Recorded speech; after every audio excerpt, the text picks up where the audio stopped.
Good evening to you. I am Mark C. with your Lime Sports World. Starting with cricket, CGI Maple remain on track for the 2013 double in BCA cricket. Currently, they're the provisional winners of the Lime Elite, and last night they reached the finals of the Sagicor General T20 Championship at Kensington Oval. Deciding to bat first, Maple scored 137 for a 5 off their 20.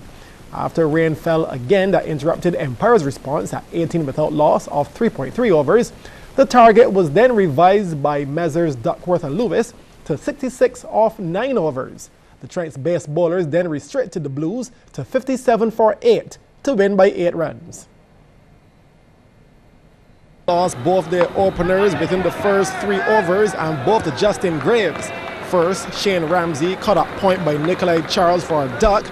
Then Pedro Agard bowled all over the place for a 4. That was 13 for 2, and Agard was a really crucial man. They would actually lose the 3rd wicket. Ronaldo Paris misjudging the speed of this one, closing the face too early, and he gave a return catch to Bess. He was out for a duck, 18 for 3.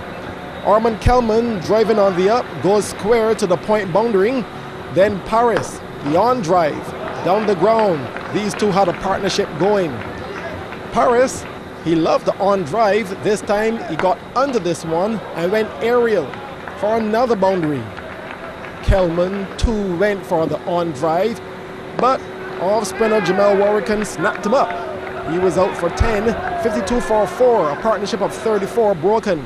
Now after a rain delay, Paris stepped up the pace, deliberately going aerial and just clearing long on, but just as enough. It's still 6. He got to his 50 with this delicate guide down to 3rd man. He's the man that Maple needed to stay there. He did have a few chances, but with the landmark, he went for more licks. 6 over mid-wicket. Then the team 100 came up with this slog from Jamar Griffith. It effectively went behind square for another 4. This was in the 17th over. Paris had, as I said, a few chances, but for the most part, he made Empire pay. This 6 over long off. However, when he was on 81, Paris had to retire hurt. He injured his leg after being stretched, trying to regain his ground in the 19th over. The number 3 batsman struck 8 4s and 3 6s. Maple eventually ending on 137 for a 5 in their 20 overs. And eventually that target would be revised to 66 off 9 overs for the guys from Empire. The Blues, they brought in a young Trinidadian, Mark Dial, and he really went after the bowling for the short time he was there. He had an innings of 19. That's a 4 square, and now this 6 was particularly pleasant to watch.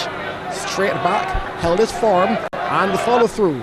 But he'll be the only one to reach double figures. The slide started when an off-balancing Kevin Stout was smartly stumped by Mario Albert off Griffith. Griffith actually got 4 for 12 to be man of the match, as Maple restricted the Blues to 57 for 8 to win by 8 runs under the DL method. And the other semi-final is currently on between Sagicor Life UWI and Republic Bank St. Catherine. Meanwhile, Maple got some more good news today, but they also got some bad news. Empire are no longer objecting to the BCA ruling that their Lime Elite game against Carlton earlier this season was a no decision. This news would definitely make Maple the 2013 champions, as Empire were the only ones who could surpass them. However, the BCA confirmed this evening that they have received a protest from Carlton on a different matter. Carlton are challenging the BCA's ruling that Maple won the game against them by default. It was that ruling in the first place that allowed Maple to leap over UWI to the top of the standings. So stay tuned for the next twist in that ongoing saga. St. Peter drove down a few miles and registered the biggest victory in the latest matches of the David Thompson Memorial Constituency Council's Football Classic. They blanked home team St. James North at Trent's 4-0, with goals coming from Josimar Skinner, Damien Edwards, Richard Wood, and Shamar Edwards. Now in the other game at Trent's, St. George North and St. Philip West played to a 1-1 draw.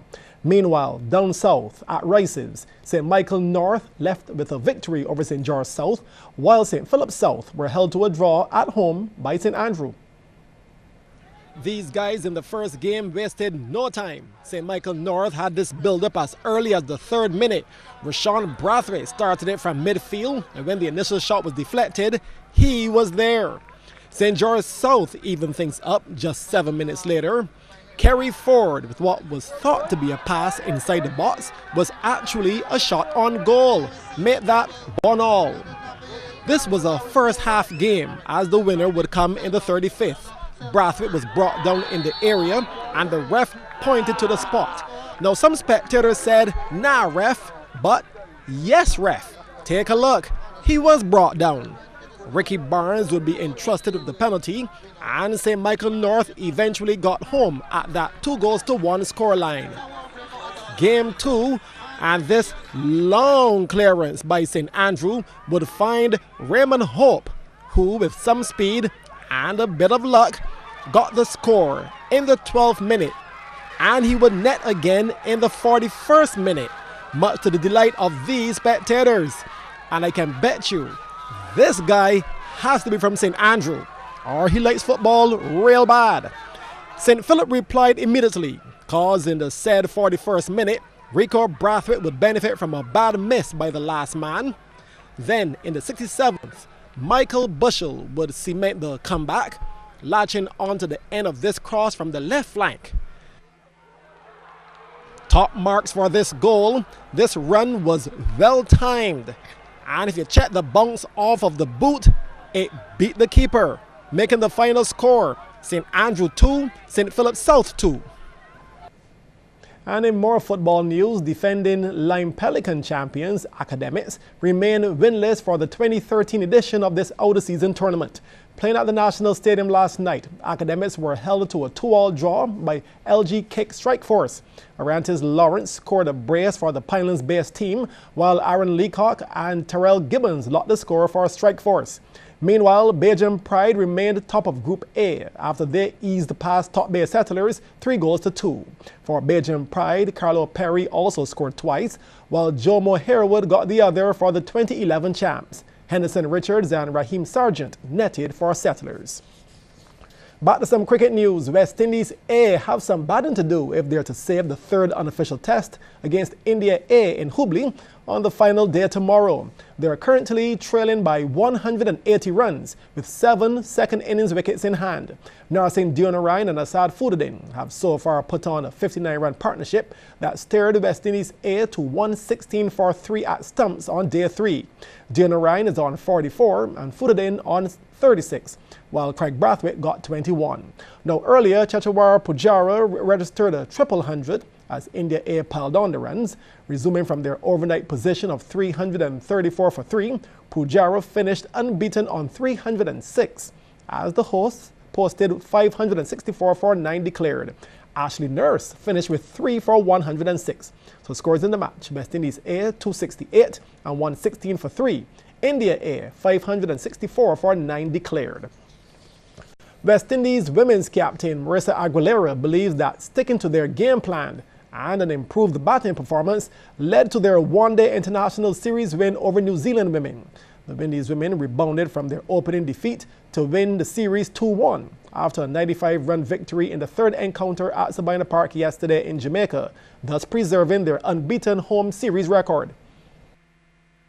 Well, I think at the point we know we had areas to work on, especially our batting. We needed to be consistent in our batting. The first game we had a good show, second game we weren't consistent, and I think we went back to the drawing board. We saw what we was doing wrong. I mean, some of us were going across the ball as well. So I guess it's all about sticking to the basics, and that's what we did, and we stick together as a team. We motivated each other, and I think that is what kept us together.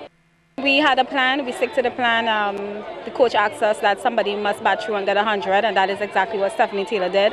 And for everything that we planned last night, I think it came true because the girls, we really stuck to it, and that's the most important thing. So, congrats to the girls again for doing what we had to do.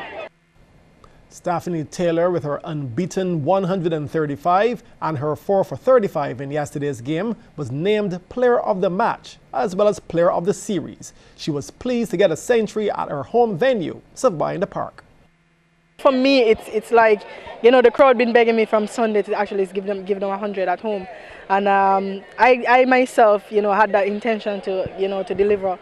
And I said that, you know, it's the last game today. I just, you know, go out there and, you know, play each ball off its merit. And I know that definitely if I stay there and bat for like 50 overs, 50 overs, I definitely will get it. So I think that was my plan for today. And what does it feel like to score a century at home in front of your fans?